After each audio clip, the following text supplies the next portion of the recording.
চাইছে B24 অসম এদি মই যে লৈ আহিছো এই মুহূৰ্তত অনেক খবৰ অন্ত পৰা নাই শিল খাকৰ উচ্ছেদিত পৰিয়ালৰ সংগ্ৰাম ক্ষতিপূৰণ আৰু পুনৰ সংস্থাপনৰ দাবীত বিভিন্ন সময়তে প্ৰতিবাদ সাব্যস্ত কৰি আহিছে শিল খাকৰ উচ্ছেদিত পৰিয়াল আৰু আজি পুনৰ সচলত প্ৰতিবাদ সাব্যস্ত কৰে উচ্ছেদিত পৰিয়ালে ক্ষতিপূৰণ আৰু পুনৰ সংস্থাপনৰ দাবীতে এই প্ৰতিবাদ সাব্যস্ত কৰা হৈছে আৰু সচলত এই ধৰ্ণা কাৰ্যসূচীত এতিয়া উত্তাল হৈ পৰিছে সমগ্ৰ অঞ্চল লৈ আহিছো সবিশেষ খবৰ অন্তপৰা নাই শিল খাকৰ উচ্ছেদিত পৰিয়ালৰ সংগ্ৰাম সচলৰ ধৰ্ণাস্থলীত উত্তাল প্ৰতিবাদ সাব্যস্ত কৰিছে শিল খাকৰ উচ্ছেদিত পৰিয়ালে চৰকাৰৰ বিৰুদ্ধে শিল খাকৰ উচ্ছেদিতৰ এই প্ৰতিবাদী কাৰ্যসূচী শিল খাকৰ উচ্ছেদিত ক্ষতিপূৰণ আৰু পুনৰ সংস্থাপনৰ দাবীত এই প্ৰতিবাদ সাব্যস্ত কৰা হৈছে ক্ষতিপূৰণ আৰু পুনৰ সংস্থাপনৰ দাবীত সচলত এতিয়া প্ৰতিবাদ সাব্যস্ত কৰিছে শিল খাকৰ উচ্ছেদিত পৰিয়ালে সচলৰ ধৰ্ণাস্থলীত এই প্ৰতিবাদ সাব্যস্ত কৰা হৈছে চৰকাৰৰ বিৰুদ্ধে শিল খাকৰ উচ্ছেদিতৰ এই প্ৰতিবাদী কাৰ্যসূচী হাতত লোৱা হৈছে উচ্ছেদিত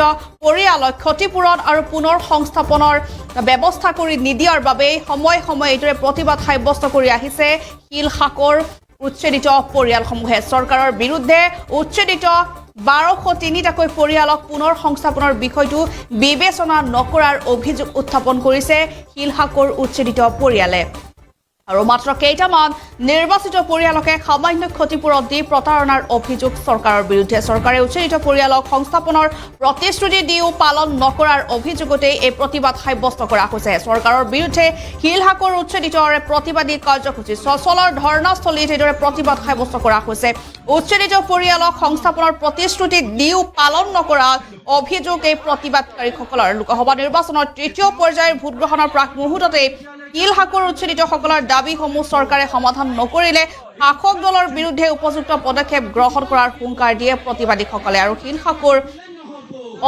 অমানৱীয় উচ্ছেদৰ বলি হোৱা প্ৰতিটো থলুৱা পৰিয়ালকে অতি শীঘ্ৰে পুনৰ সংস্থাপন আৰু যথোপযুক্ত ক্ষতিপূৰণ প্ৰদান কৰাৰ দাবীত আজি পুনৰ শিল খাকৰ উচ্ছেদিতৰ এয়া অৱস্থান ধৰ্মঘট কাৰ্যসূচী এয়া সচলৰ ধৰ্ণাস্থলীত এইদৰে প্ৰতিবাদ সাব্যস্ত কৰিছে শিল খাকৰ উচ্ছেদিত পৰিয়ালে আৰু ক্ষতিপূৰণ আৰু পুনৰ সংস্থাপনৰ দাবীত এই প্ৰতিবাদ সাব্যস্ত কৰা হৈছে মাত্ৰ কেইটামান নিৰ্বাচিত পৰিয়ালক সামান্য ক্ষতিপূৰণ দি প্ৰতাৰণা কৰাৰ অভিযোগ এইসকল প্ৰতিবাদকাৰীৰ আৰু চৰকাৰে উচ্ছেদিত পৰিয়ালক সংস্থাপনৰ প্ৰতিশ্ৰুতি দিও পালন নকৰাৰ অভিযোগ সাব্যস্ত কৰিছে এই প্ৰতিবাদকাৰীসকলে আমাৰ তাত মন্তব্য আছে মুহূৰ্তত আমি আগবঢ়াইছো দৰ্শকসকলৰ বাবে ক্ষতিপূৰণ নিদিয়ালৈকে আমাৰ আন্দোলন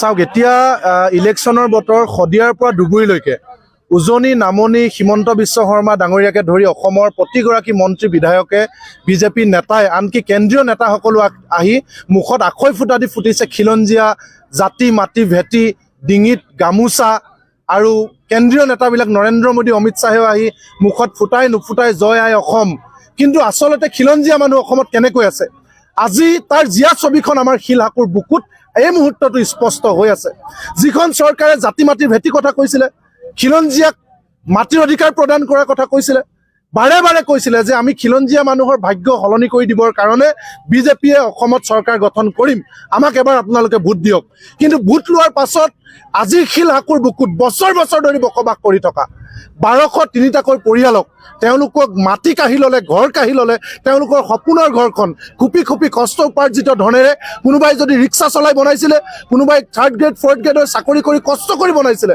কোনোবাই লোকৰ ঘৰত হাজিৰা কৰি বনাইছিলে সকলো খিলঞ্জীয়া মানুহ কাৰোবাৰ যদি লখিমপুৰত বানপীড়িত অঞ্চলৰ পৰা ঘৰ মাটি হেৰুৱাই ইয়ালৈ কামৰ সন্ধানত আহিছিলে কোনোবাই বন্যপ্ৰাণী উপদ্ৰৱ সহ্য কৰিব নোৱাৰি আহিছিলে কোনোবাই খুপি এটা চাকৰি কৰি কষ্ট উপাৰ্জিত ধনেৰে এখন সপোনৰ ঘৰ বনাইছিলে কিয় বনাইছিলে সেই ঘৰবিলাক বনাবৰ কাৰণে চৰকাৰে অনুমতি দিছিলে হল্ডিং নাম্বাৰ দিছিলে মুখ্যমন্ত্ৰীয়ে নিজে পিডব্লিউডি মিনিষ্টাৰ দায়িত্বত থাকোঁতে ইয়াত ৰাস্তা চেংচন কৰি দিছিলে পূব শংকৰনগৰ ৰোড আপোনালোকে সকলোৱে জানে তাৰ পাছত কথা নাই বতৰা নাই সম্পূৰ্ণ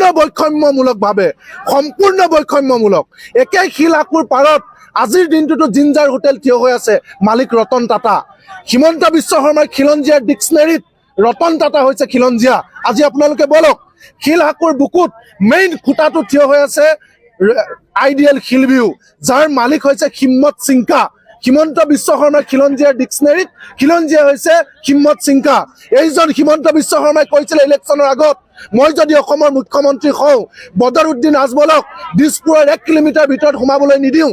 আজি সেইবিলাক কথা আমাৰ মনত পৰিছে। সেই আজমলৰ পত্নী ৰিজুৱাৰা বদৰুদ্দিন আজমলৰ কোম্পানী হামজা প্ৰপাৰ্টিজ প্ৰাইভেট লিমিটেডে শিলহাকুৰ বুকুত 29 বিঘা মাটি ল'লে। আমি ফিটা মাৰি দেখুৱাই দিছিলোঁ শিলহাকুৰ বুকুত আছে এই মাটি, কেনেকৈ বৈধ, কিন্তু হিমন্ত বিশ্ব শৰ্মাই নুশুনাৰ ভাও ধৰিলে। আজি শিলহাকুৰ বুকুত আজমলৰ মাটি থিয় হৈ আছে, হিম্মত সিংকাৰ তাত জিঞ্জাৰ আইডিয়েল শিলবিও থিয় হৈ আছে, ৰতন টাটাৰ জিঞ্জাৰ থিয় হৈ আছে, জয়ন্ত মল্ল বৰুৱাই নদী পুতি বুন্দাজন পুতি আজি ৰাস্তা বনাই ল'লে।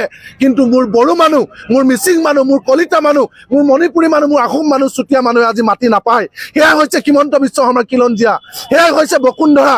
বসুন্ধৰাৰ জৰিয়তে মাটি দিলে, কাক দিলে আপুনি বসুন্ধৰাৰ জৰিয়তে মাটি? বাবা ৰামদেৱক। কাক দিলে মাটি? অৰুণ গুপ্তা, ঋষি গুপ্তা, উত্তম বেৰিয়া, অৰুণ বাজাজ, সেয়া খিলঞ্জীয়া। তাৰপিছত লাজ লগা নাই খিলঞ্জীয়াৰ কথা ক'বলৈ। গতিকে আজিৰ দিনটোত আমাৰ কাৰণে হিমন্ত বিশ্ব শৰ্মা হৈছে এজন পুঁজিপতিৰ দালাল, বিজেপি হৈছে পুঁজিপতিৰ চৰকাৰ।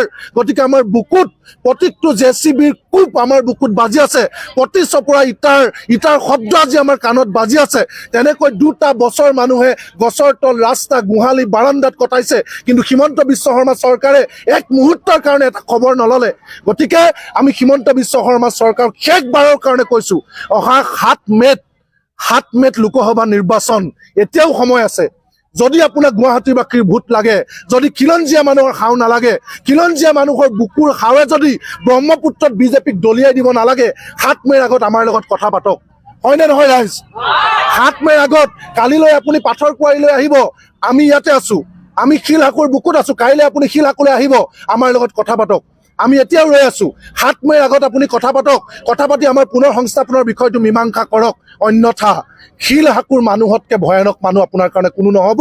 এই কথাটো আমি স্পষ্টভাৱে সকীয়াই দিছোঁ। যি ভাষাৰে আপুনি বুজি পায়, আমি সেই ভাষাৰে আমি বুজাম। আমাৰ 10জনকৈ মানুহ শ্বহীদ হ'ল, 10জনকৈ মানুহে ঘৰ হেৰুৱাৰ বেদনা সহ্য কৰিব নোৱাৰি এইসকল মানুহ অকালতে মৃত্যুবৰণ কৰিছে। আধা বয়সত মৃত্যুবৰণ কৰিলে, কম বয়সীয়া মানুহে মৃত্যুবৰণ কৰিছে ঘৰ হেৰুৱাৰ বেদনাত, কিন্তু আপুনি সেই বেদনা বুজা নাই। গতিকে আমি 7 মে'ৰ আগত শেষবাৰৰ কাৰণে আপোনাক কৈছোঁ, 7 মে'ৰ আগত কথা পাতক। অন্যথা শিলহাকুৰ মানুহৰ হাৱে পাপে আপোনাক মুখ্যমন্ত্ৰী আসনৰ পৰা চুচৰাই তলত নমাই দিব। এই কথাটো আমি আপোনাক সকীয়াই থলোঁ। চাওক, আমি যোৱা 2টা বছৰে প্ৰতিবাদৰ ওপৰত প্ৰতিবাদ কৰি সচলৰ ধৰ্ণাস্থলীত বহিয়ে আছোঁ, আৰু এই চৰকাৰখনক বাৰে বাৰে অনুনয় বিনয় কৰি পেলাই আমি 50খনতকৈও অধিক মেমৰেণ্ডাম দিয়াৰ পাছতো এই চৰকাৰে কোনো ধৰণৰ আলোচনাত আমাৰ লগত বহা নাই। আৰু আলোচনাত তেওঁ বাৰে বাৰে কৈ আছে শিলহাকুৰ যি উচ্ছেদ হৈছে, আমি শিলহাকুৰবাসীৰ লগত আলোচনা কৰি পেলাই আমি শিলহাকু উচ্ছেদ কৰিছোঁ। তেওঁ কাৰ লগত আলোচনা কৰিছে আমাক স্পষ্টভাৱে জনাই দিয়ক, কাৰণ আমাৰ লগততো আলোচনা কৰা নাই। আজি আমি ভুক্তভোগী, আমি বাৰে বাৰে কৈ আছোঁ যে আমাক উচিত মূল্যত ক্ষতিপূৰণ আৰু পুনৰ সংস্থাপন দিয়ক। তেনেস্থলতো তেওঁলোকে আমাৰ কথা কিয় চিন্তা কৰা নাই? আজি বহুত দুখ লগা কথা যে ক'বলৈ গৈ আছে যে তেওঁলোকে বলবৎ কৰি বিদেশী লোকক সংস্থাপন দিব বিচাৰিছে, কিন্তু আমাক সংস্থাপন, অসমীয়া জাতিটোক সংস্থাপনৰ দিয়াৰ কথা চিন্তা কৰা নাই। আজি শিলহাকু উচ্ছেদ হৈছে, অসমৰ বিভিন্ন প্ৰান্তত উচ্ছেদ হৈছে, সেই উচ্ছেদিত লোকসকলৰ আজিলৈকে কিয় ব্যৱস্থা হোৱা নাই?